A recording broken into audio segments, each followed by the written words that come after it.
In the early 1930s, the world was collapsing in slow motion. Factories stood silent. Ships sat idle in harbors. Millions of people searched for work that no longer existed. Governments spoke of patience and sacrifice. Central banks spoke of discipline. And beneath all of it sat one rule that no one was willing to break: gold. The Great Depression is often remembered as a failure of capitalism or a crisis of speculation. But the catastrophe that turned a market crash into a global disaster was not greed, it was rigidity. Nations were not destroyed because they printed too much money. They were destroyed because they refused to print enough. In 1931, governments chose metal over people, and the world paid the price. To understand how this happened, we have to look at the system that governed money before the crash. A system that had once been praised as the foundation of global stability. A system built on the promise that money would always mean the same thing everywhere: the gold standard. Under the classical gold standard, currencies were not just pieces of paper. They were claims on metal. Every pound, dollar, or franc represented a fixed amount of gold held by the central bank. Exchange rates were locked in place because each currency was tied to the same substance. If you trusted gold, you trusted money. The system imposed discipline. Governments could not create unlimited currency. If they spent too much, gold would flow out of the country as people exchanged paper for metal. Losing gold forced central banks to raise interest rates, cut spending, and shrink credit. Painful but stabilizing. The economy was forced to adjust.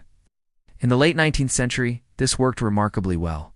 The world was smaller. Capital moved slowly. Governments were limited. Wars were short and cheap. Under these conditions, the gold standard created trust. Investors lent across borders because money held its value. Trade expanded because exchange rates were predictable. Gold acted as a universal language of value. But the system had a hidden assumption. It only worked if the world stayed calm. World War I shattered that calm. Governments abandoned gold to pay for survival. They borrowed, printed, and mobilized entire societies. By the time the war ended, debts were enormous. Economies were distorted. Inflation had scarred savings. And gold reserves were unevenly distributed. The world had changed. But the system had not. After the war, policymakers faced a choice. They could redesign the monetary system to fit the new world, or they could force the new world back into the old system. They chose gold. During the 1920s, one country after another attempted to return to the gold standard at pre-war exchange rates. Britain pegged the pound as if the war had never happened. Other nations followed. The goal was credibility. If money could once again be exchanged for gold at a fixed price, confidence would return. But confidence built on denial is fragile. Returning to gold at old values meant one thing above all: deflation. Prices had to fall. Wages had to fall. Debts fixed in nominal terms became heavier. Governments accepted this as the price of respectability. They believed pain now would bring stability later. Gold was no longer just money. It was ideology. The system demanded obedience. If gold left the country, interest rates had to rise. Credit had to tighten. Spending had to be cut. The economy had to contract until balance was restored. This was not optional. It was automatic. And when the global economy began to slow in 1929, the mechanism turned brutal. Capital fled weaker economies toward stronger ones. Gold moved from country to country. Central banks responded the only way the system allowed. They raised rates to defend reserves. They crushed lending to protect metal. They sacrificed employment to preserve convertibility. Every nation acted rationally on its own terms. Together, they created disaster. The gold standard linked economies together in a single chain. When one country tightened, others were forced to follow. Deflation spread across borders. Falling prices reduced profits. Reduced profits led to layoffs. Layoffs reduced demand. Reduced demand pushed prices down further. The spiral fed on itself. By 1931, the system that had once promised stability was enforcing collapse. Banks failed not because they were reckless, but because borrowers could not repay loans whose real value kept rising. Governments cut budgets as tax revenues collapsed. Trade froze as currencies could not adjust. Gold was no longer a stabilizer. It was a chokehold. The irony was cruel. Gold standard was supposed to protect confidence. But as unemployment soared and businesses failed, confidence evaporated anyway. People did not trust money because it was backed by metal. They trusted money if it allowed them to survive, and gold was preventing that. The system had turned upside down. Instead of money serving the economy was being sacrificed to serve money. Central banks watched unemployment rise and concluded they had no choice. The rules were the rules. Gold had to be defended. What followed was not a sudden crash, it was suffocation. And 1931 would be the year the world discovered that a monetary system can be perfectly sound, still destroy everything it touches. The moment of rupture was coming.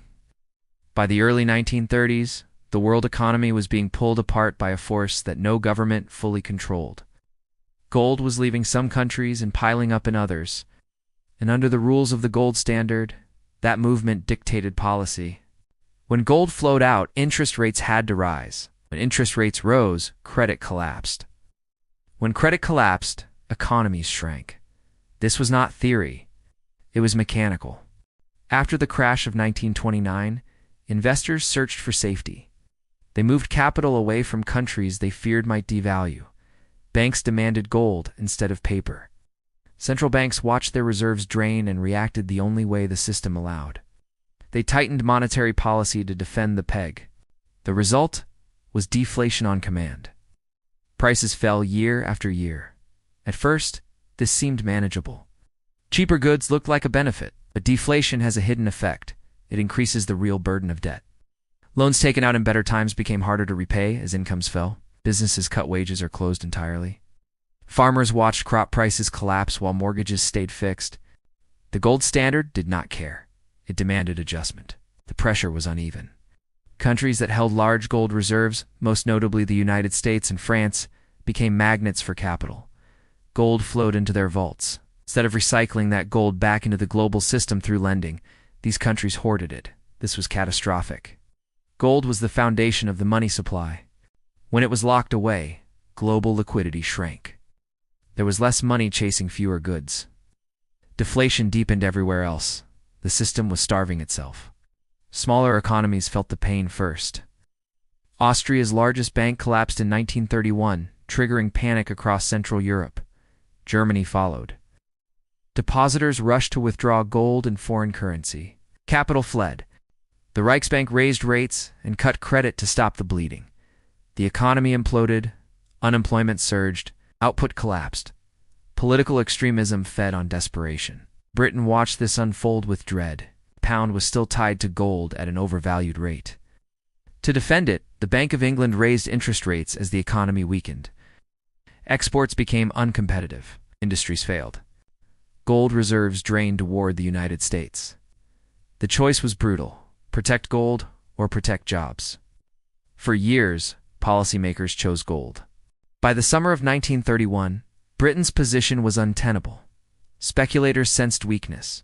Gold outflows accelerated. The Bank of England burned through reserves trying to maintain convertibility. Each defense made the economy weaker, which made confidence worse, which increased the pressure. This was the deflation trap. The gold standard forced governments to behave in ways that destroyed their own economies. Cutting spending during a collapse reduced demand. Raising rates during a recession deepened unemployment, but abandoning gold was seen as moral failure. It was equated with dishonesty, inflation, and national humiliation. Gold had become sacred.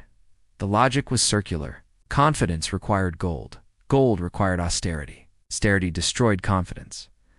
By September 1931, Britain broke.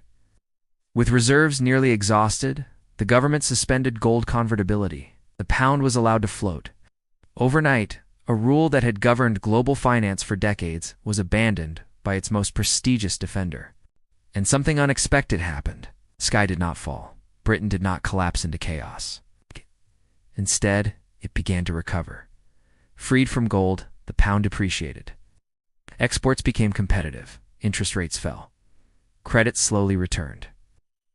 Prices stabilized. Employment began to rise. The economy breathed again. Other countries noticed. Those that remained on gold continued to suffer. Those that left began to heal. The pattern was unmistakable. Gold was not restoring confidence. Flexibility was. The trap was now visible. The gold standard was enforcing deflation across borders, transmitting crises from one economy to another. What had once synchronized growth was now synchronizing collapse. Money was too tight for the world it was supposed to serve.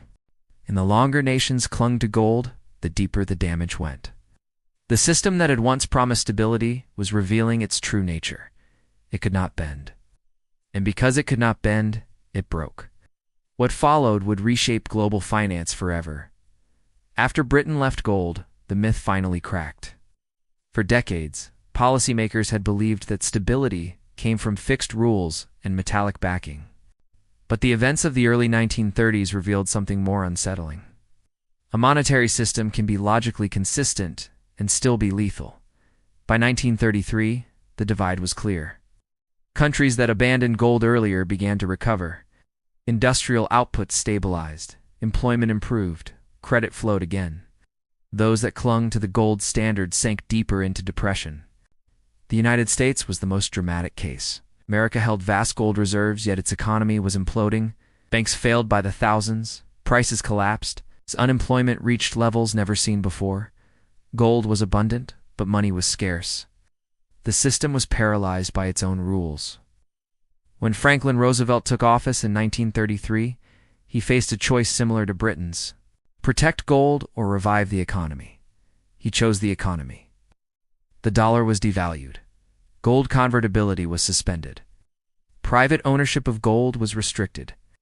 These moves were controversial and radical, but they worked. Prices stopped falling.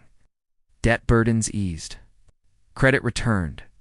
The economy began its slow recovery. The lesson was undeniable.